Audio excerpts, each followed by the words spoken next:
Hi, welcome. I'm Rebecca Packard, and today I want to talk to you about tapping for your pets.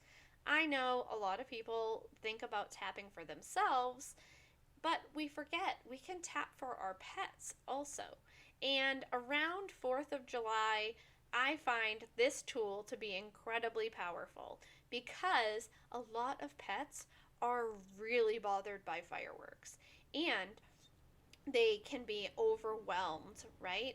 So, sharing this tool and how to tap for your pet can be really beneficial for you, your family, and your furry loved one.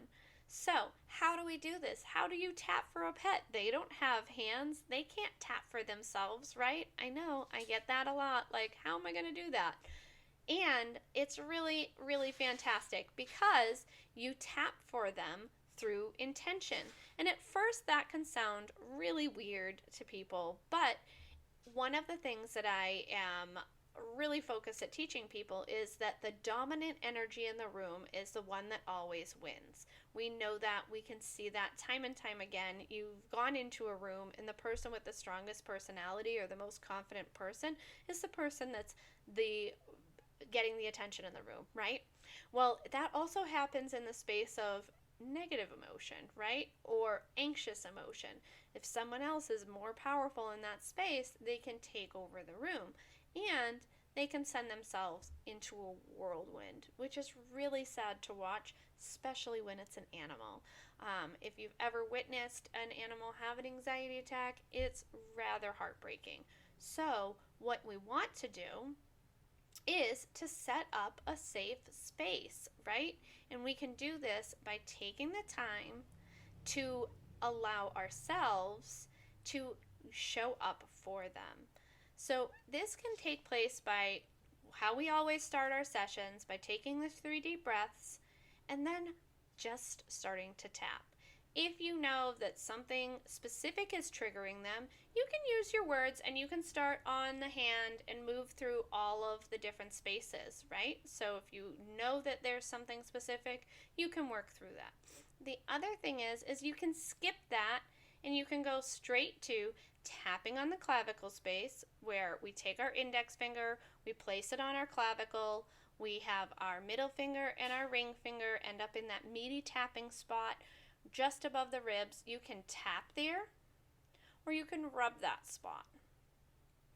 The other place you can use is the gamut space, and this is on the back of the hand. It's where your ring finger and your pinky finger create a small triangle on the back of your hand, and you can tap that spot or you can rub that spot.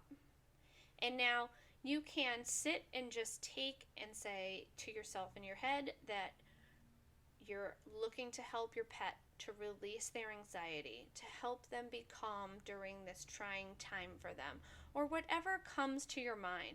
The other thing is you can just say, what in me is being triggered and is it triggering them? Because a lot of the times when our pet starts to have these attacks, these anxiety attacks, these triggered spaces, they're actually responding to us and our silent vibrational conversation and the environment around us. But we start to have a ping pong conversation. And you can say what in me is triggering them.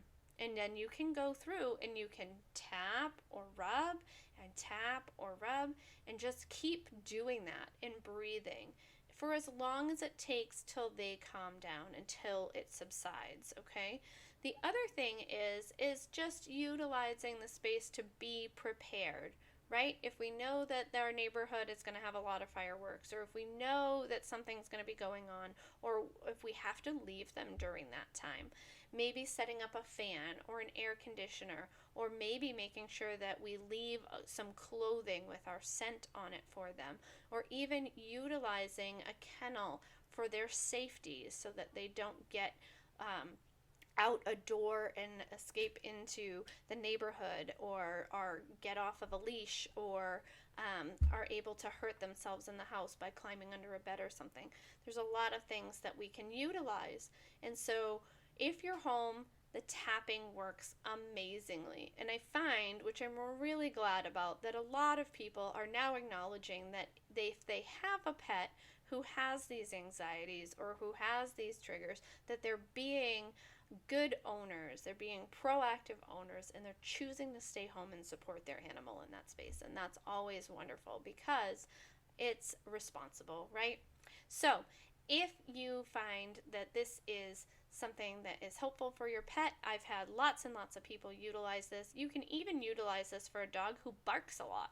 You can tap for them in that space. It doesn't have to be just around loud noises. If you notice that they have separation anxiety, if you notice that they bark a lot or they bark at certain things, start using this. Let me know. I have lots of clients who have used this. They've had great success from this, and they have utilized it even in taking their pet to the vet, because they don't like that either. So I look forward to hearing what you experienced. Don't forget, leave us a comment. Let us know how well it worked for you. And if you're looking to tap on other areas, you can find links in the description below. And if you'd like to work on yourself or your pet, I do work with animals with the emotion code and the body code. You can find out more about that in the description below. So have a wonderful afternoon, and we'll see you again next time.